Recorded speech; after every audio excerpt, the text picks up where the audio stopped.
اتنا زیادہ اگر ہم جانبداری کا مظاہرہ کرتے ہیں تو پاکستان کی عدالتی نظام تو پہلے بھی میرے خیال سے اب 150 نمبر پہ ہے.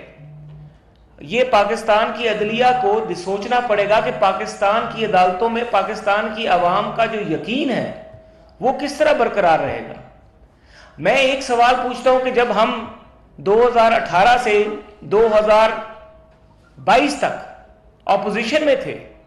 اور ہم کوئی بھی پٹیشن لے کر اسی اسلام آباد ہائی کورٹ میں جایا کرتے تو ہمیں جسٹس اطہر من اللہ صاحب جو اس وقت چیف جسٹس تھے اسلام آباد ہائی کورٹ کے ایک بڑا لیکچر دیا کرتے تھے اور وہ ہمیں آرٹیکل 69 کانسٹیٹیوشن کی جو ہے 69 بتایا کرتے تھے. ہمیں سمجھایا کرتے تھے کہ پارلیمنٹ کے پروسیس میں ہم انٹرفیئر نہیں کر سکتے, پارلیمنٹ کی پروسیڈنگز کے پروسیس میں ہم انٹرفیئر نہیں کر سکتے, پارلیمنٹ کی کمیٹی کے پروسیس میں ہم انٹرفیئر نہیں کر سکتے. الیکشن کمیشن کے ممبران کی تعیناتی کا معاملہ تھا, پورا پارلیمنٹ کو بائی پاس کر کے غیر آئینی طور پر صدر پاکستان نے ایک نوٹیفیکیشن نکالا تھا,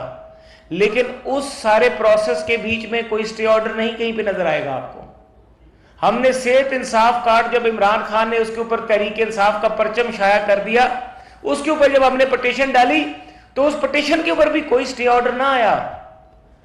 ہم پر خود مقدمات بنائے گئے جو لاہور میں نیب کے تھے, میرے پہ مقدمے تھے, میں اپنی پٹیشن لے کے پیش ہوا اس وقت اسلام آباد ہائی کورٹ میں. انہوں نے کہا جی ہم آپ کو ریلیف نہیں دے سکتے, کوئی پروٹیکٹیو بیل نہیں مل سکتی, چاہے آپ کا معاملہ لاہور میں, اب لاہور جائیں. اور میری طرح کے کئی لوگ جو بعد میں گرفتار ہو گئے ان کو کوئی ریلیف نہیں ملا اس وقت عدالت سے. کئی پروٹیکشن آرڈرز کے کیسز چلے, ہم پروٹیکشن آرڈر شہباز شریف کا مانگنے گئے, ہم پروٹیکشن آرڈر خواجہ آصف کا مانگنے گئے, ہم پروڈکشن آرڈر کسی بھی ایسے خواجہ سعد رفیق کا مانگنے گئے, شاہد خاقان عباسی کا, احسن اقبال کا, تو ہمیں اسلام آباد ہائی کورٹ نے کہا کہ یہ پارلیمنٹ کا معاملہ ہے, وہ پارلیمنٹ کے معاملات میں انٹرفیئر نہیں کر سکتے. تو آج کیا اسلام آباد ہائی کورٹ کے وہ ججز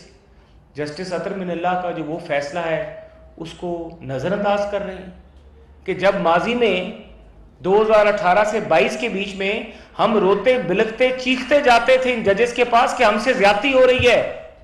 رانا ثناء اللہ کے اوپر 15 کلو ہیروئن ڈال دی گئی ہے, اس کا جج واٹس ایپ گروپ کے واٹس ایپ میسج کے ذریعے ٹرائل کورٹ کا جج تبدیل کیا جا رہا ہے, تو اس وقت تو چیف جسٹس نے سوو موٹو نہیں لیا. اس وقت تو محترم چیف جسٹس صاحب کو سوو موٹو لینا یاد نہ آیا